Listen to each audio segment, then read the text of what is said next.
ತಿಥಿ ಅಂತಂದರೆ ಪ್ರತಿದಿನ ಬರೋದು ಅಂತ. ಅದರದ ಇನ್ನೊಂದು ರೂಪವೇ ಅತಿಥಿ, ಅಂದರೆ ಪ್ರತಿದಿನ ಬರದೆ ಅಪರೂಪಕ್ಕೆ ಬರೋವನು ಅಂತ. ರಿಕ್ತ ಅಂತಂದರೆ ಖಾಲಿ ಅಂತ. ಆ ತಿಥಿಗಳು ಖಾಲಿ ತಿಥಿ, ಏನು ಕೆಲಸವನ್ನು ಶುಭ ಕಾರ್ಯವನ್ನು ಮಾಡಬಾರ್ದು ಅಂತ ಅರ್ಥ.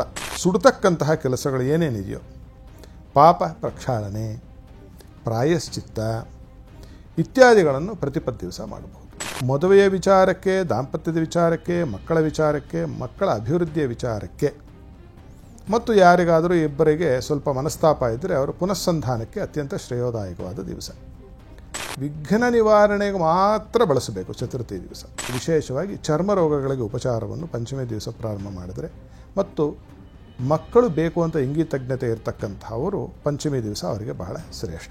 ರಾಮಾಯಣದಲ್ಲಿ ನವಮಿ ದಿವಸ ಶ್ರೀರಾಮಚಂದ್ರ ಮೂರ್ತಿ ಅಯೋಧ್ಯೆಯನ್ನು ಬಿಟ್ಟು ಹೊರಟಿದ್ದಕ್ಕೆ 14 ವರ್ಷ ವನವಾಸ ಮಾಡಬೇಕಾಗಿ ಬಂತು ಅಂತ ಒಂದು ಐತಿಹ್ಯ. ಪ್ರಯಾಣ ಪೂರ್ಣ ನಿಷಿದ್ಧ. ಸ್ನಾತಕೋತ್ತರ ಪದವಿಯನ್ನು ಪಡೆಯಬೇಕು, ಪೋಸ್ಟ್ ಗ್ರಾಜುಯೇಷನ್ ಮಾಡಬೇಕು, PhD ಮಾಡಬೇಕು ಅಂತಿದ್ದರೆ ನವಮಿ ದಿವಸ ಪ್ರಾರಂಭ ಮಾಡಿದ್ರೆ ಒಳ್ಳೆಯ ಫಲವನ್ನು ಕೊಡುತ್ತೆ. ಮಹಾವಿಷ್ಣುವು ಎಲ್ಲ ಪಾಪಗಳನ್ನು ನಾಶ ಮಾಡ್ತಾನೆ ಅಂತ ಯಾವತ್ತು ಏಕಾದಶಿ ದಿವಸ ಉಪವಾಸವನ್ನು ಮಾಡುವುದರಿಂದ. ಇರಿಗೇಷನ್ ಅಂತೀವಲ್ಲ, ಬಾವಿ ತೆಗೆಯೋದು, ಅಥವಾ ಒಂದು ಹೊಸದಾಗಿ ಒಂದು ಕಟ್ಟೆ ಕಟ್ಟೋದು, ಬದು ಕಟ್ಟೋದು, ಹೊಲಗದ್ದೆಗಳಲ್ಲಿ ನೀರು ನಮ್ಮ ಕಡೆ ತಿರುಗಿಸ್ಕೊಳ್ಳೋಕ್ಕೆ ಚತುರ್ದಶಿ ದಿವಸ ಮಾಡಿದ್ರೆ ಅವರಿಗೆ ಒಳ್ಳೆಯ ಬೆಳೆ ಬರುತ್ತೆ. ಹುಣ್ಣಿಮೆ ದಿವಸ ಎಲ್ಲ ಶುಭ ಕಾರ್ಯಗಳನ್ನು ಮಾಡಬಹುದು, ಅದು ವೃದ್ಧಿಗೆ ಬರುತ್ತೆ. ಅಂದರೆ ಏನು ಅಮಾವಾಸ್ಯೆ ಅಂದರೆ ಕತ್ಲಿರುತ್ತೆ, ಕತ್ಲಿಂದ ನಮಗೆ ಭಯ.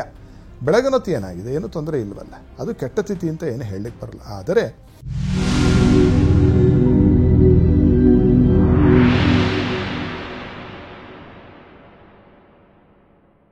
ನಮಸ್ಕಾರ ವೀಕ್ಷಕರೇ, ಟಿವಿ ವಿಕ್ರಮ ಹಂಸಧ್ವನಿ ಕಾರ್ಯಕ್ರಮಕ್ಕೆ ಸ್ವಾಗತ. ನಾನು ಶ್ವೇತಾ. ಯೋಗ ಸೂತ್ರ ಮತ್ತು ಆಧ್ಯಾತ್ಮಿಕತೆಯ ಅರ್ಥಪೂರ್ಣ ವಿಚಾರಗಳನ್ನು ತಿಳಿಸುವಂತಹ ವೇದಿಕೆಯೇ ಹಂಸಧ್ವನಿ ಕಾರ್ಯಕ್ರಮ. ಎಂದಿನಂತೆ ಈ ಕಾರ್ಯಕ್ರಮದಲ್ಲಿ ಜ್ಞಾನದ ಬೆಳಕನ್ನು ಬೆಳಗಿಸುತ್ತಿರುವಂತಹ ತತ್ವಜ್ಞಾನಿಗಳು, ಧರ್ಮಶಾಸ್ತ್ರ ಪಾರಂಗತರು, ವೇದಶಾಸ್ತ್ರ ಪರಿಣಿತರು ಆಗಿರುವಂತಹ ಹಂಸಶ್ರೀ ಸವಿತ್ರ ಶರ್ಮಾ ಗುರೂಜಿ ಇದ್ದಾರೆ. ಗುರೂಜಿ, ನಿಮಗೆ ಕಾರ್ಯಕ್ರಮಕ್ಕೆ ಆತ್ಮೀಯವಾದ ಸ್ವಾಗತ. ಗುರೂಜಿ, ಶ್ರುತಿ ಸ್ಮೃತಿ ಪುರಾಣಾನಾಂ ಆಲಯಂ ಕರುಣಾಲಯಂ ನಮಾಮಿ ಭಗವತ್ಪಾದ ಶಂಕರಂ ಲೋಕಶಂಕರಂ. ಜೈ ಗುರುದೇವ ದತ್ತ. ಎಲ್ಲರಿಗೂ ಮಂಗಳೋದಯ. ವೀಕ್ಷಕರೇ, ಪಂಚಾಂಗದಲ್ಲಿ ತಿಥಿಗೆ ತನ್ನದೇ ಆದ ಮಹತ್ವ ಇದೆ. ಹಾಗಾದರೆ ಇವತ್ತಿನ ಸಂಚಿಕೆಯಲ್ಲಿ ನಾವು ತಿಥಿಗಳ ಅಧಿಪತಿಗಳು ಯಾರು, ಈ ಸಂದರ್ಭದಲ್ಲಿ ಮಾಡಬೇಕಾದಂಥ ಕಾರ್ಯಗಳು ಏನು ಅನ್ನೋದನ್ನು ತಿಳ್ಕೊಳ್ಳೋಣ. ಗುರುಜಿ, ತಿಥಿಗಳನ್ನು 2 ಭಾಗದಲ್ಲಿ ವಿಂಗಡಣೆ ಮಾಡಲಾಗುತ್ತೆ ಅಂತ ಹೇಳ್ತಾರೆ. ಹಾಗಾದರೆ ತಿಥಿಗಳು ಯಾವ್ಯಾವು, ಅಧಿಪತಿಗಳು ಯಾರು ಅನ್ನೋದನ್ನು ತಿಳಿಸ್ಕೊಳ್ಳಿ. ತಿಥಿ ಅಂತಂದರೆ ಮೊಟ್ಟ ಮೊದಲನೇದಾಗಿ ಪ್ರತಿದಿನ ಬರೋದು ಅಂತ. ಅದರದ ಇನ್ನೊಂದು ರೂಪವೇ ಅತಿಥಿ, ಅಂದರೆ ಪ್ರತಿದಿನ ಬರದೆ ಅಪರೂಪಕ್ಕೆ ಬರೋವನು ಅಂತ ಅರ್ಥ. ತಿಥಿ ಅಂದರೆ ಯಾವಾಗಲೂ ಇರ್ತಕ್ಕಂಥದ್ದು.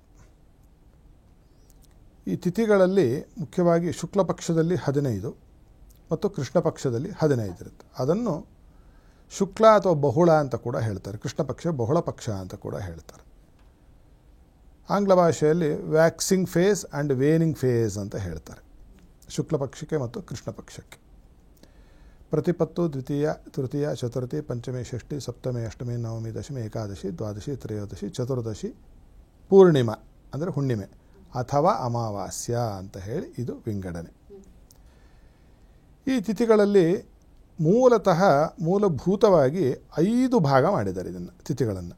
ಅದು ನಂದ, ಭದ್ರ, ಜಯ, ರಿಕ್ತ ಮತ್ತು ಪೂರ್ಣ ಅಂತ 1, 2, 3, 4, 5. ಹಾಗೆ ಈ ನಂದ ಅಂತಕ್ಕಂಥದ್ದು ಪ್ರತಿಪತ್ತು, ಬಿದಿಗೆ ಅಥವಾ ದ್ವಿತೀಯ ಅಂತಕ್ಕಂಥದ್ದು ಭದ್ರಾತಿಥಿ, ತದಿಗೆ ಅಂತಕ್ಕಂಥದ್ದು ಜಯಾತಿಥಿ, ಚತುರ್ಥಿ ಅಂತಕ್ಕಂಥದ್ದು ರಿಕ್ತಾತಿಥಿ, ಪೂರ್ಣ ಅಂತಕ್ಕಂಥದ್ದು ಪಂಚಮಿ ತಿಥಿ. ಅದೇ ರೀತಿಯಾಗಿ 6ನೇದು ಮತ್ತೆ ನಂದ, 7ನೇದು ಭದ್ರ, 8ನೇದ್ದು ನಿಮಗೆ ಜಯ, 9ನೇದ್ದು ರಿಕ್ತ, 10ನೇದ್ದು ಮತ್ತು ಪೂರ್ಣ, ತಿರುಗಿ 11, 12, 13, 14, 15. ಈ ಸಂಖ್ಯೆಯನ್ನು ಅನುಸರಿಸಿದ್ರೆ ನಮಗೆ ಅಲ್ಲೇ ಹೆಸರು ಹೇಳುತ್ತೆ. ನಂದ ಅಂದರೆ ಏನು ಅಂತಂದರೆ ಇದ್ದಿದ್ದರಲ್ಲಿ ಒಳ್ಳೆಯದು, ಪರವಾಗಿಲ್ಲ ಅಂತಕ್ಕಂಥ ತಿಥಿ ಅಂತ ಅದರ ಅರ್ಥ. ಆನಂದ ಅಂದರೆ ಬಹಳ ಚೆನ್ನಾಗಿದೆ ಅಂತ. ನಂದದ ಇನ್ನೊಂದು ಭಾಗ ಆನಂದ. 2ನೇದ್ದು ಭದ್ರ, ಹೆಸರೇ ಸೂಚಿಸುತ್ತೆ. ಏನು ಹೇಳುತ್ತೆ? ಸುಭದ್ರವಾಗಿರೋದು, ಚೆನ್ನಾಗಿದೆ ಕಣೆ, ಭದ್ರವಾಗಿದೆ ಅದು. 3ನೇದು ಜಯ, ಎಷ್ಟು ಚೆನ್ನಾಗಿ ಸೂಚಿಸುತ್ತೆ, ಜಯ. ಅದೇನು ಮಾಡಿದ್ರು ಆ ತಿಥಿಗಳಲ್ಲಿ ಜಯ, ಅವರಿಗೆ ಯಶಸ್ಸು ಸಿಗುತ್ತೆ. 4ನೇದು ರಿಕ್ತ ಅಂತಂದರೆ ಖಾಲಿ ಅಂತ. ಆ ತಿಥಿಗಳು ಖಾಲಿ ತಿಥಿ, ಏನು ಕೆಲಸವನ್ನು ಶುಭ ಕಾರ್ಯವನ್ನು ಮಾಡಬಾರ್ದು ಅಂತ ಅರ್ಥ. 5ನೇದು ಪೂರ್ಣಾತಿಥಿ, ಅಂದರೆ ಪೂರ್ಣತೆಯನ್ನು ಹೊಂದಿರತಕ್ಕಂಥದ್ದು, ಎಲ್ಲ ಥರದ ಒಳಿತನ್ನು ಮಾಡ್ತಕ್ಕಂಥದ್ದು. ಹೀಗೆ ನಂದ, ಭದ್ರ, ಜಯ ರಿಕ್ತಾಪೂರ್ಣದಲ್ಲಿ ನಮಗೆ ಮೂರು ತಿಥಿಗಳು ಬರುತ್ತೆ. 3, 3, 6, 9, 12, 15 ಅಲ್ಲಿಗೆ ಮುಗಿಯಿತು. ಈ ತಿಥಿಗಳಲ್ಲಿ ನಾನು ಹೇಳಿದ ಹಾಗೆ ಆ ಒಂದು ಸೂಚಕ ಯಾವುದು ಅದು ನಭಜ ಜಯ ಅಂತ ಅದಕ್ಕೊಂದು ಸೂತ್ರ. ನಭಜಪು ಅಂತ, ನಭಜರಿಪು ಅಂತ. ಆ ಥರ ಮಾಡಿಕೊಂಡು ಹೋದಾಗ ನಂದಾದಲ್ಲಿ ಪರವಾಗಿಲ್ಲ ಅನ್ನೋ ಕೆಲಸ ಮಾಡಿ ಚಿಕ್ಕಪುಟ್ಟ ಕೆಲಸಗಳು ಮಾಡ್ಕೋಬೋದು. ಭದ್ರಾಜಯದಲ್ಲಿ ನೀವು ಎಲ್ಲ ಕೆಲಸಗಳನ್ನು ಕೈ ಹಾಕಬಹುದು. ರಿಕ್ತಾದಲ್ಲಿ ಏನು ಕೂಡುದು. ಪೂರ್ಣಾತಿಥಿಗಳಲ್ಲೂ ಕೂಡ ಎಲ್ಲ ಒಳ್ಳೆಯ ಕೆಲಸಗಳನ್ನು ಅಭಿವೃದ್ಧಿಗೆ ಬೇಕು ಅಂತ ಇರತಕ್ಕಂತಹ ಕೆಲಸಗಳನ್ನು ನಾವು ಮಾಡಿಕೊಳ್ಳಬಹುದು ಅಂತ ಒಂದು ವಿಂಗಡಣೆ ಆಗೋಯ್ತು. ಎರಡನೇದು ಏನು ಕಾಣುತ್ತೆ ಅಂತಂದರೆ, ಪ್ರತಿಪತ್ತಿನಿಂದ ಹುಣ್ಣಿಮೆ ಮತ್ತು ಅಮಾವಾಸ್ಯೆಗೆ ಕೆಲವು ದೇವತೆಗಳನ್ನು ಹೇಳಿದ್ದಾರೆ. ಆ ದೇವತೆಗಳ ಗುಣಧರ್ಮವನ್ನು ಆಚರಿಸಿ ಕೂಡ ಆ ದಿನದ ವಿಶೇಷತೆಯನ್ನು ಅಥವಾ ಆ ದಿನ ನಾವು ಏನು ಕೆಲಸವನ್ನು ಬರೀ ತಿಥಿ ಅಂತನೆಲ್ಲ, ಪಂಚಾಂಗ ಅಂದರೆ ತಿಥಿ, ವಾರ, ನಕ್ಷತ್ರ, ಯೋಗ, ಕರ್ಣ. ತಿಥಿ ಅನ್ನೋದು ಬಹಳ ಶ್ರೇಷ್ಠ. ಪ್ರತಿಪತ್ತು ಮೊದಲನೇ ದಿನ, ಪ್ರಥಮೆಗೆ ಅಧಿಪತಿ ಅಗ್ನಿದೇವ. ಅಗ್ನಿಯ ಸೂಚಿಸುವಾಗ ಏನು ಮಾಡ್ತಾನೆ? ಸುಟ್ಟು ಹಾಕಿಬಿಡ್ತಾನೆ. ಸುಡತಕ್ಕಂತಹ ಕೆಲಸಗಳು ಏನೇನಿದೆಯೋ, ಪಾಪ ಪ್ರಕ್ಷಾಳನೆ, ಪ್ರಾಯಶ್ಚಿತ್ತ ಇತ್ಯಾದಿಗಳನ್ನು ಪ್ರತಿಪತ್ತು ದಿವಸ ಮಾಡಬಹುದು. ಅಥವಾ ಬಹಳ ಅಜೀರ್ಣಕ್ಕೆ ಔಷಧಿ, ಅದು ಮಂದಾಗ್ನಿ ಅಂತ ಹೆಸರು. ಅದಕ್ಕೆ ಅಗ್ನಿ ಬೇಕಲ್ಲ. ಪ್ರತಿಪತ್ತು ದಿವಸ ಆ ಥರದ ಯಾರಿಗೆ ಈಗಿನ ಕಾಲದ ಗ್ಯಾಸ್ಟ್ರೈಟಿಸ್ಗೆ ಔಷಧಿ ತೊಗೊಂಡ್ರೆ ಪ್ರತಿಪತ್ತು ದಿವಸ ತೊಗೊಂಡು ನೋಡಿದ್ರೆ ಪ್ರಾರಂಭ ಮಾಡಬೇಕು. ಅವತ್ತೊಂದೇ ದಿನ ತೊಗೊಂಡು ಮಿಕ್ಕಿದ ದಿನ ಇಲ್ಲ, ಪ್ರಾರಂಭ ಮಾಡಿ ನೋಡಿ, ನಿಮಗೆ ಬಹಳ ಒಳ್ಳೆಯ ಅದಕ್ಕೆ ನಿಮಗೆ ಉತ್ತರ ಸಿಗುತ್ತೆ. ಎರಡನೇ ತಿಥಿಗೆ ಬ್ರಹ್ಮದೇವ ಅಧಿಪತಿ, ದ್ವಿತೀಯಗೆ ಬಿದಿಗೆಗೆ. ಬ್ರಹ್ಮನ ಕೆಲಸ ಏನು? ವಿದ್ಯಾರ್ಜನೆ, ಸೃಷ್ಟಿ ಕಾರ್ಯ, ಎನಿ ಕ್ರಿಯೇಟಿವ್ ವರ್ಕ್, ಸೃಜನಶೀಲವಾದ ಯಾವುದಾದರೂ ಕೆಲಸಗಳು, ವಿದ್ಯಾರ್ಜನೆಗೆ ಸಂಬಂಧಪಟ್ಟಿರ್ತಕ್ಕಂತಹ ಕೆಲಸಗಳನ್ನು ನಾವು ಬಿದಿಗೆ ದಿವಸ ಪ್ರಾರಂಭ ಮಾಡ್ತಕ್ಕಂಥದ್ದು ಅತ್ಯಂತ ಶ್ರೇಯೋದಾಯಕ. ಮೂರನೇ ತಿಥಿ ತದಿಗೆ, ತೃತೀಯ ಗೌರಿ ಇದಕ್ಕೆ ಅಧಿಪತಿ. ಯಾವಾಗ ನೋಡಿದ್ರು ಭಾದ್ರಪದ ಮಾಸದಲ್ಲಿ ತದಿಗೆ ದಿನನೇ ಬೀಳುತ್ತೆ ಗೌರಿ ಏನೋ ಹಬ್ಬ. ಗೌರಿ ಏನನ್ನು ಸೂಚಿಸ್ತಾಳೆ ಅಂತಂದರೆ, ಗಂಡ ಹೆಂಡರ ಮಧ್ಯೆ ಅನುರಾಗ, ಪ್ರೀತಿ, ಮಮತೆಯನ್ನು ಮತ್ತು ತಾಯಿಯಾಗಿ, ಅಂಬಿಕಾ ಅಂತ ಕೂಡ ಕರೀತಾರೆ, ತಾಯಿಯಾಗಿ ಮಕ್ಕಳನ್ನು ಲಾಲನೆ ಪಾಲನೆ ಮಾಡ್ತಕ್ಕಂಥ ಜಗಜ್ಜನನಿಯಾಗಿ ನಮಗೆ ಕಾಣ್ತಾ ಇದ್ದಾಳೆ ಆಕೆ. ಅಂದರೆ ಮದುವೆಯ ವಿಚಾರಕ್ಕೆ, ದಾಂಪತ್ಯದ ವಿಚಾರಕ್ಕೆ, ಮಕ್ಕಳ ವಿಚಾರಕ್ಕೆ, ಮಕ್ಕಳ ಅಭಿವೃದ್ಧಿಯ ವಿಚಾರಕ್ಕೆ, ಮತ್ತು ಯಾರಿಗಾದರೂ ಇಬ್ಬರಿಗೆ ಸ್ವಲ್ಪ ಮನಸ್ತಾಪ ಇದ್ದರೆ ಅವರ ಪುನಸ್ಸಂಧಾನಕ್ಕೆ ಅತ್ಯಂತ ಶ್ರೇಯೋದಾಯಕವಾದ ದಿವಸ. ಚತುರ್ಥಿ ತಿಥಿ ರಿಕ್ತಾತಿಥಿ ಅಂತಲೂ, ಇದಕ್ಕೆ ಗಣಪತಿ ಅಧಿಪತಿ. ವಿಘ್ನ ನಿವಾರಣೆಗೆ ಮಾತ್ರ ಬಳಸಬೇಕು ಚತುರ್ಥಿ ದಿವಸ. ಯಾವುದೋ ತೊಂದರೆ ತಾಪತ್ರೆ ಇದು ರೀಕನ್ಸಿಲೇಷನ್ ಅಂತ ಹೇಳ್ತೀವಲ್ಲ, ರಿಕನ್ಸೈಲ್ ಮಾಡೋಣ ಬನ್ನಿರಿ, ಕೂತ್ಕೊಂಡು ಮಾತಾಡೋಣ ಅಕ್ರಾಸ್ ದ ಟೇಬಲ್ ಅಂತಾರಲ್ಲ, ಅಂತಹ ವಿಘ್ನಗಳನ್ನು ಹೋಗಲಾಡಿಸೋಕೆ ಹೇಳಿದ ತಿಥಿ. ಪಂಚಮಿ ತಿಥಿಗೆ ಅಧಿಪತಿ ನಾಗದೇವತೆ. ನಾಗದೋಷಗಳನ್ನು ಹೋಗಲಾಡಿಸಿಕೊಳ್ಳಲು ಮತ್ತು ರೋಗ ರುಜಿನಗಳಿಗೆ ಉಪಚಾರವನ್ನು ಮಾಡದೆ, ವಿಶೇಷವಾಗಿ ಚರ್ಮ ರೋಗಗಳಿಗೆ ಉಪಚಾರವನ್ನು ಪಂಚಮಿ ದಿವಸ ಪ್ರಾರಂಭ ಮಾಡಿದರೆ, ಮತ್ತು ಮಕ್ಕಳು ಬೇಕು ಅಂತ ಇಂಗಿತಜ್ಞತೆ ಇರತಕ್ಕಂಥವರು ಪಂಚಮಿ ದಿವಸ ಅವರಿಗೆ ಬಹಳ ಶ್ರೇಷ್ಠ. ಆರನೇದು ಷಷ್ಠಿ, ಇದಕ್ಕೆ ಅಧಿಪತಿ ಕಾರ್ತಿಕೇಯ ಸ್ವಾಮಿ, ಸುಬ್ರಹ್ಮಣ್ಯೇಶ್ವರ. ಶತ್ರುಗಳನ್ನು ಸಂಹಾರ ಮಾಡಲು, ಅಂತಃಶತ್ರುಗಳು ಮೊದಲು, ಹೊರಗಿನ ಶತ್ರುಗಳು ಹೇಳ್ತಿಲ್ಲ ನಾನು, ಕಾಮಕ್ರೋಧ ಲೋಭಮೋಹ ಮದಮಾತ್ಸರ್ಯ ಅರಿಷಡ್ವರ್ಗಗಳನ್ನು ಹೋಗಲಾಡಿಸಲು ಯೋಗಾದಿ ಸಾಧನೆಗಳನ್ನು ಮಾಡಲು ಅದ್ಭುತವಾದ ದಿವಸ ಷಷ್ಠಿ. ಸಪ್ತಮಿಗೆ ಸೂರ್ಯನಾರಾಯಣ ಅಧಿದೇವತೆ. ಸಪ್ತಮಿ ತಿಥಿಯ ದಿವಸ ಸೂರ್ಯನ ಪ್ರಾರ್ಥನೆಯನ್ನು ಮಾಡಿದರೆ ಆರೋಗ್ಯ ಬಹಳ ಸುಲಭದಲ್ಲಿ ದಕ್ಕುತ್ತವರಿಗೆ, ಅದಕ್ಕೆ ರಥಸಪ್ತಮಿ ಅನ್ನೋದು. ಸಪ್ತಮಿ ದಿವಸ ಸೂರ್ಯನ ತಿಥಿ. ಎಂಟನೇ ತಿಥಿಗೆ ಅಧಿಪತಿಯ ಇರತಕ್ಕಂಥದ್ದು ಅಥವಾ ಅಧಿಪತಿ ಅಂತಕ್ಕಂಥದ್ದು ಅಷ್ಟಮಿ ದಿವಸಕ್ಕೆ ದುರ್ಗಾಂಬಿಕಾ. ದುರ್ಗಾ ಅಂದರೆ ರಕ್ಷಣೆಯ ಕೆಲಸಗಳನ್ನು ಮಾಡ್ತಕ್ಕಂಥದ್ದು. ಯಾವುದೇ ವಿಧವಾದ ರಕ್ಷಣೆಯನ್ನು ನಾನು ಪಡೆಯಬೇಕು, ನಾನು ರಕ್ಷಣೆ ನನಗೆ ಬೇಕಾಗಿದೆ ಅಂತ ಹೇಳಿ ಇಂಗಿತಜ್ಞತೆ ಇದ್ದರೆ ಅಷ್ಟಮಿ ದಿವಸ ಅಂತಹ ಕೆಲಸಗಳನ್ನು ಮಾಡ್ತಕ್ಕಂಥದ್ದು ಬಹಳ ಶ್ರೇಯೋದಾಯಕ. ನವಮಿ ತಿಥಿಗೆ ಚಂಡಿಕಾ ಪರಮೇಶ್ವರಿ. 9ನೇ ತಿಥಿಗೆ ಚಂಡಿಕಾ ಪರಮೇಶ್ವರಿ. ಇದು ರಿಕ್ತಾತಿಥಿಯಲ್ಲಿ ಬರುವುದರಿಂದ ಸುಮಾರು ಜನ ಇಷ್ಟಪಡೋದಿಲ್ಲ ನವಮಿಯನ್ನು. ಪ್ರವೇಶ ನವಮಿ, ಪ್ರಯಾಣ ನವಮಿ ಅಂತ. ರಾಮಾಯಣದಲ್ಲಿ ನವಮಿ ದಿವಸ ಶ್ರೀರಾಮಚಂದ್ರ ಮೂರ್ತಿ ಅಯೋಧ್ಯೆಯನ್ನು ಬಿಟ್ಟು ಹೊರಟಿದ್ದಕ್ಕೆ 14 ವರ್ಷ ವನವಾಸ ಮಾಡಬೇಕಾಗಿ ಬಂತು ಅಂತ ಒಂದು ಐತಿಹ್ಯ. ಆದ್ದರಿಂದ ನವಮಿ ತಿಥಿಯಲ್ಲಿ ಪ್ರಯಾಣ ಪೂರ್ಣ ನಿಷಿದ್ಧ. ಪ್ರಯಾಣ ಹೋದವರು 9ನೇ ದಿನ ಮನೆಗೆ ಬರ್ತಕ್ಕಂಥದ್ದು ನಿಷಿದ್ಧ. ಪ್ರವೇಶ ನವಮಿ ವಾಪಸ್ ಬರ್ತಕ್ಕಂಥದ್ದು ಕೂಡುದು. ಮದುವೆ ಆದಮೇಲೆ ಮೊದಲನೇ ಸತಿ ತವ್ರ ಮನೆಗೆ ಹೆಣ್ಮಗಳು 9ನೇ ದಿನ ಹೋಗಬಾರ್ದು, ಅಥವಾ 9ನೇ ದಿನ ವಾಪಸ್ಸು ತವ್ರ ಮನೆಯಿಂದ ಗಂಡನ ಮನೆಗೆ ಬರಬಾರ್ದು, ಈ ಥರ. ಮತ್ತು ನವಮಿ ಏನಕ್ಕೆ ಬಹಳ ಶ್ರೇಯೋದಾಯಕ ಅಂದರೆ ವಿದ್ಯಾರ್ಜನೆಗೆ ಶ್ರೇಯೋದಾಯಕವಾಗಿರ್ತಕ್ಕಂತಹ ತಿಥಿ. ದೊಡ್ಡ ಓದುಗಳು, ಯಾವುದು ಸ್ನಾತಕೋತ್ತರ ಪದವಿಯನ್ನು ಪಡೆಯಬೇಕು, ಪೋಸ್ಟ್ ಗ್ರಾಜುಯೇಷನ್ ಮಾಡಬೇಕು, PhD ಮಾಡಬೇಕು ಅಂತಿದ್ದರೆ ನವಮಿ ದಿವಸ ಪ್ರಾರಂಭ ಮಾಡಿದ್ರೆ ಒಳ್ಳೆಯ ಫಲವನ್ನು ಕೊಡುತ್ತೆ. ಇನ್ನು ದಶಮಿ ತಿಥಿಗೆ ಅಧಿಪತಿ ಯಾರು ಅಂತ ನೋಡಿದಾಗ ಯಮಧರ್ಮರಾಜ. ಧರ್ಮದ ಕಾರ್ಯಗಳು ಏನು ಬೇಕಾದರೂ ಸ್ಥಿರವಾಗಿರ್ತಕ್ಕಂತಹ ಕಾರ್ಯಗಳು ಮಾಡಲಿಕ್ಕೆ ಇನ್ನೊಂದು ಕೆಲವರು ಅದರ ಪಾಠಾಂತರದಲ್ಲಿ ಪೃಥ್ವಿ ಅಂತ ಕೂಡ ಹೇಳ್ತಾರೆ ಕೆಲವು ಗ್ರಂಥಗಳಲ್ಲಿ. ಆದ್ದರಿಂದ ಆ ಥರದ ಭೂಮಿಗೆ ಸಂಬಂಧಪಟ್ಟಿರ್ತಕ್ಕಂತಹ ಸ್ಥಿರವಾಗಿರ್ತಕ್ಕಂತಹ ನ್ಯಾಯಬದ್ಧವಾಗಿರ್ತಕ್ಕಂತಹ ನ್ಯಾಯಾರ್ಜನೆ ಬೇಕು ಅಂತಕ್ಕಂಥದ್ದು ಅಥವಾ ನ್ಯಾಯವನ್ನು ಹೇಳ್ತಕ್ಕಂತಹ ಕೆಲಸಗಳನ್ನು ದಶಮಿ ದಿವಸ ನಾವು ಮಾಡಬಹುದಾಗಿದೆ.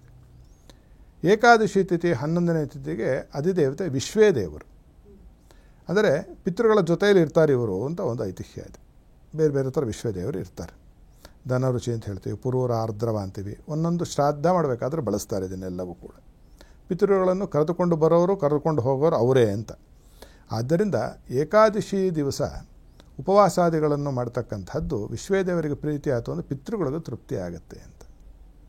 ಮತ್ತು ಮಹಾವಿಷ್ಣುವು ಎಲ್ಲ ಪಾಪಗಳನ್ನು ನಾಶ ಮಾಡ್ತಾನೆ ಅಂತ ಯಾವತ್ತು ಏಕಾದಶಿ ದಿವಸ ಉಪವಾಸವನ್ನು ಮಾಡುವುದರಿಂದ. ಮತ್ತು ಏನು ಮಾಡ್ಬೋದು ಅಂದರೆ ಉಪವಾಸ ಅಂದರೆ ಸುಮ್ಮನೆ ಏನು ತಿನ್ನದೇ ಮನಸ್ಸಲ್ಲೇ ಮಡಿಗೆ ತಿನ್ನೋದು ಅಂತಲ್ಲ, ಹತ್ತಿರದಲ್ಲಿ ಇರುವುದು ಉಪವಾಸ. ಎಲ್ಲಿ ಹತ್ತಿರದಲ್ಲಿ ಇರಬೇಕು? ನಮ್ಮ ಮನಸ್ಸಿನಲ್ಲಿ, ನಮ್ಮ ದೇಹದಲ್ಲಿ, ನಮ್ಮ ಬುದ್ಧಿಯಲ್ಲಿ ನಾವೇ ಸಂಯಮದಿಂದ ನಮ್ಮ ಇಂದ್ರಿಯ ಗುಣಗಣಗಳನ್ನು ಕಟ್ಟಾಕಿಕೊಂಡು ಒಳಗೇ ಇಟ್ಟುಕೊಳ್ಳೋದು ಏಕಾದಶಿ ಮಾಡಬೇಕಾಗಿರುವ ಕೆಲಸ. ಶುಭ ಕಾರ್ಯವನ್ನು ಮಾಡಬಹುದು. ಕೆಲವರಲ್ಲಿ ಸಂಪ್ರದಾಯ ಇಲ್ಲ, ಊಟನೇ ಮಾಡುವುದಿಲ್ಲ, ಅದನ್ನು ಶುಭ ಕಾರ್ಯ ಮಾಡಲ್ಲ ಅಂತ. ಕೆಲವರಲ್ಲಿ ಶ್ರಾದ್ದವನ್ನು ಮಾಡೋದಿಲ್ಲ. ಏಕಾದಶಿ ಶ್ರಾದ್ದ ಬಂದರೆ ದ್ವಾದಶಿ ದಿವಸ ಮಾಡ್ತಾರೆ. ಅದು ಅವರವರ ಪರಂಪರೆಗೆ ಬಿಟ್ಟಿದ್ದು, ಅವರವರ ನಂಬಿಕೆಗೆ ಬಿಟ್ಟಿದ್ದು. ಜ್ಯೋತಿಷ್ಶಾಸ್ತ್ರದ ಪ್ರಕಾರವಾಗಿ ನೋಡಿದ್ರೆ ಎಲ್ಲರೂ ಮಾಡಬೇಕು ಅಂತ ಏನಿಲ್ಲ. ನಾನಾ ವಿಧವಾದ ಏಕಾದಶಿಗಳಿದೆ, ಅದರ ಪ್ರಸಕ್ತಿ ಈಗ ಸದ್ಯಕ್ಕೆ ಬೇಡ. ದ್ವಾದಶಿ ದಿವಸಕ್ಕೆ 12ನೇ ತಿಥಿಗೆ ಅಧಿಪತಿ ಶ್ರೀಮನ್ ಮಹಾವಿಷ್ಣು. ವೃದ್ಧಿ ಕಾರ್ಯಗಳು, ಸಿದ್ಧಿ ಕಾರ್ಯಗಳು, ಪೌರುಷದ ಕಾರ್ಯಗಳು, ಪೌರುಷೇಚ ವಿಷ್ಣು ಅಂತ ಹೇಳಿರುವುದರಿಂದ ಬಹಳ ದೊಡ್ಡ ದೊಡ್ಡ ಪ್ರಯತ್ನಗಳು ಮಾಡಬೇಕು ಅಂತಿದ್ದರೆ, ದೊಡ್ಡ ಪ್ರಯತ್ನ, ಭಗೀರಥ ಪ್ರಯತ್ನ ಅಂತೀವಲ್ಲ, ಆ ಥರದ ಪ್ರಯತ್ನ ಅಂದರೆ ದ್ವಾದಶಿ ದಿವಸ ಪ್ರಾರಂಭ ಮಾಡಿದರೆ ಬಹಳ ಏಳಿಗೆ ಮತ್ತು ಅದು ಚೆನ್ನಾಗಿ ಕೈಗೂಡ್ತಕ್ಕಂಥದ್ದು ಉಂಟಾಗತ್ತೆ. ತ್ರಯೋದಶಿ ತಿಥಿ 13ನೇ ತಿಥಿಗೆ ಅಧಿಪತಿ ಕಾಮದೇವ, ಮನ್ಮಥ, ಮದನ, ಕಂದರ್ಪ ಇತ್ಯಾದಿ ಹೆಸರಿದೆ. ಅದು ಹೆಸರುಗಳೇ ಸೂಚಿಸೋವಾಗ ಏನು ಅಂತಂದರೆ ಸೌಂದರ್ಯ ಬೇಕು ಅಂತ ಇರ್ತಕ್ಕಂಥವ್ರು, ಅಥವಾ ಅವ್ರು ಮಾಡುವ ಕೆಲಸವು ಬಹಳ ಚೆನ್ನಾಗಿ ಹೊರಹೊಮ್ಮಬೇಕು, ಫಿನಿಶ್ಡ್ ಮೆಟೀರಿಯಲ್ ಬಹಳ ಚೆನ್ನಾಗಿ ಬರಬೇಕು ಅಂತಿದ್ದರೆ ಅಥವಾ ಸರ್ವ ಕಾರ್ಯಗಳನ್ನು ಈ ತ್ರಯೋದಶಿ ತಿಥಿಯ ದಿವಸ ನಾವು ಮಾಡಬಹುದಾಗಿರುತ್ತೆ. 14ನೇದು ಚತುರ್ದಶಿ. ಈ ತಿಥಿಗೆ ಅಧಿಪತಿ ರುದ್ರದೇವರು. ರುದಂದ್ರಾವೈತಿ ರುದ್ರ ಅಂದರೆ ಪಾಪವನ್ನು ಕಳಿತಕ್ಕಂಥವನು ರುದ್ರನಾಗಿದ್ದಾನೆ, ತಾಪವನ್ನು ಕಳಿತಕ್ಕಂಥವನು ರುದ್ರನಾಗಿದ್ದಾನೆ, ಶಾಪವನ್ನು ಕಳಿತಕ್ಕಂಥವನು ರುದ್ರನಾಗಿದ್ದಾನೆ. ಈ 14ನೇ ತಿಥಿ ದಿವಸ ಶಿವಪೂಜೆಯನ್ನು ಮಾಡಿದರೆ ಅದು ಮುಕ್ಕಾಲುವಾಸಿ ಪ್ರದೋಷ ಆ ಚತುರ್ದಶಿ ದಿವಸವೇ ಬರುತ್ತೆ. ನೋಡಿದ್ರಿ ಹಿಂದೆ ಮುಂದೆ ತ್ರಯೋದಶಿ ಅಥವಾ ಚತುರ್ದಶಿ. ರುದ್ರಾರಾಧನೆಯನ್ನು ಮಾಡ್ತಕ್ಕಂಥದ್ದು, ನೀರಿಗೆ ಸಂಬಂಧಪಟ್ಟಂತಹ ಕೆಲಸವನ್ನು ಮಾಡ್ತಕ್ಕಂಥದ್ದು. ಯಾವುದು ಇರಿಗೇಷನ್ ಅಂತೀವಲ್ಲ, ಬಾವಿ ತೆಗೆಯೋದು ಅಥವಾ ಒಂದು ಹೊಸದಾಗಿ ಒಂದು ಕಟ್ಟೆ ಕಟ್ಟೋದು, ಬದು ಕಟ್ಟೋದು, ಹೊಲಗದ್ದೆಗಳಲ್ಲಿ ನೀರು ನಮ್ಮ ಕಡೆ ತಿರುಗಿಸ್ಕೊಳ್ಳೋಕ್ಕೆ ಚತುರ್ದಶಿ ದಿವಸ ಮಾಡಿದ್ರೆ ಅವರಿಗೆ ಒಳ್ಳೆಯ ಬೆಳೆ ಬರುತ್ತೆ. ಮತ್ತು ಎಂತಹ ಪಾಪ ತಾಪ ಶಾಪ ಇದ್ದರೂ ಕೂಡ ಅವತ್ತಿನ ದಿವಸ ಭಗವಂತನ ಆರಾಧನೆ ಮಾಡುವುದರಿಂದ ಅದು ಕಳೆದುಕೊಳ್ಳಬಹುದು, ಅದಕ್ಕೆ ಶ್ರೇಷ್ಠ. ಹುಣ್ಣಿಮೆಗೆ ಅಧಿಪತಿ ಪರಬ್ರಹ್ಮ ಅಥವಾ ಚಂದ್ರ. ಪೂರ್ಣ ತಿಥಿ, ಅದು ಪೌರ್ಣಿಮೆ ಅಂತೂ ಶುಭದ, ಪೌರ್ಣಮಿ ಒಳ್ಳೆಯದು. ಆದರೆ ಕೆಲವು ದೇಶಾಚಾರಗಳ ಪದ್ಧತಿಯಲ್ಲಿ ಜನ ಹೆದರ್ಕೋತಾರೆ ಪೂರ್ಣಿಮೆ ದಿವಸ ಮಾಡೋದಕ್ಕೆ, ಅಮಾವಾಸ್ಯೆ ದಿವಸ ಮಾಡೋದಕ್ಕೆ ಹೆದರ್ತಾರೆ, ವಿಪರೀತ ಹೆದರ್ತಾರೆ. ಅದು ಅವರಿಗೆ ಬಿಟ್ಟಿದ್ದು. ಹುಣ್ಣಿಮೆ ದಿವಸ ಎಲ್ಲ ಶುಭ ಕಾರ್ಯಗಳನ್ನು ಮಾಡಬಹುದು, ಅದು ವೃದ್ಧಿಗೆ ಬರುತ್ತೆ. ಇನ್ನು ಬಿಟ್ಟರೆ ಅಮಾವಾಸ್ಯೆ ತಿಥಿ ಏನು ಅಂತಂದರೆ ಅವತ್ತು ರವಿಯಿಂದು ಸಮಾಗಮ ಅಂತ ಹೇಳುತ್ತೆ ಕೋಶ. ಅಂದರೆ ಏನು ಅಮಾವಾಸ್ಯೆ ಅಂದರೆ ಕತ್ಲಿರುತ್ತೆ, ಕತ್ಲಿಂದ ನಮಗೆ ಭಯ. ಬೆಳಗಿನೊತ್ತು ಏನಾಗಿದೆ, ಏನೂ ತೊಂದರೆ ಇಲ್ವಲ್ಲ, ಅದು ಕೆಟ್ಟ ತಿಥಿ ಅಂತ ಏನು ಹೇಳಲಿಕ್ಕೆ ಬರಲ್ಲ. ಆದರೆ ಅಮಾವಾಸ್ಯೆಯ ದಿವಸ ಪಿತೃಗಳಿಗೆ ತರ್ಪಣವನ್ನು ಕೊಡ್ತಕ್ಕಂಥದ್ದು ಅತ್ಯಂತ ಶ್ರೇಯೋದಾಯಕ. ಯಾವ ವ್ಯಕ್ತಿ ಪ್ರತಿ ಅಮಾವಾಸ್ಯೆ ದಿನ ಪಿತೃಗಳಿಗೆ ತರ್ಪಣವನ್ನು ಕೊಟ್ಟು ಏಕಭುಕ್ತ ಅಂದರೆ ಒಂದೇ ಒಂದು ಊಟ ರಾತ್ರಿ ಉಪವಾಸವನ್ನು ಮಾಡ್ತಾನೋ, ಪಿತೃಗಳು ಅವರು ಬಹಳ ಸಂತಸಪಟ್ಟು ಅಂಥವನಿಗೆ ಎಲ್ಲ ಥರದ ಆಯುರಾರೋಗ್ಯಾನದ ಅಷ್ಟೈಶ್ವರ್ಯಗಳನ್ನು ಕೊಡ್ತಾರೆ ಅಂತಕ್ಕಂಥದ್ದು ತಿಥಿಗಳ ದೇವತೆಗಳು ಮತ್ತು ಅವತ್ತಿನ ದಿವಸ ಏನೇನು ಮಾಡಬಹುದು ಅಂತಕ್ಕಂತಹ ಒಂದು ಕೋಷ್ಟಕ. ಖಂಡಿತ ಗುರುಜಿ, ಒಟ್ಟಿನಲ್ಲಿ ತಿಥಿಗಳ ಪ್ರಾಮುಖ್ಯತೆ ಆಗಿರ್ಬೋದು, ಮಾಡಬೇಕಾದಂತಹ ಕಾರ್ಯಗಳ ಬಗ್ಗೆ ಪ್ರತಿಯೊಬ್ಬರಿಗೂ ಕೂಡ ಅರ್ಥವಾಗುವಂತಹ ಸರಳ ರೀತಿಯಲ್ಲಿ ತಾವು ವಿವರಿಸಿಕೊಟ್ಟಿದ್ದೀರಿ. ಧನ್ಯವಾದಗಳು ಗುರುಜಿ. ಸಮಸ್ತ ಸನ್ಮಂಗಳಾನಿ ಭವಂತು. ವೀಕ್ಷಕರೇ, ಇವತ್ತಿನ ಸಂಚಿಕೆಯಲ್ಲಿ ಯಾವ ತಿಥಿಯಂದು ಯಾವ ಕಾರ್ಯಗಳನ್ನು ಮಾಡಬೇಕು ಮಾಡಬಾರ್ದು ಅನ್ನೋದನ್ನು ತಿಳ್ಕೊಂಡ್ವಿ. ಹಾಗಾದರೆ ನೀವು ಮಾಡ್ತಾ ಇರುವಂತಹ ಕೆಲಸಗಳಿಗೆ ಯಾವ ತಿಥಿ ಸೂಕ್ತ ಅಂತ ತಿಳ್ಕೋಬೇಕಾ?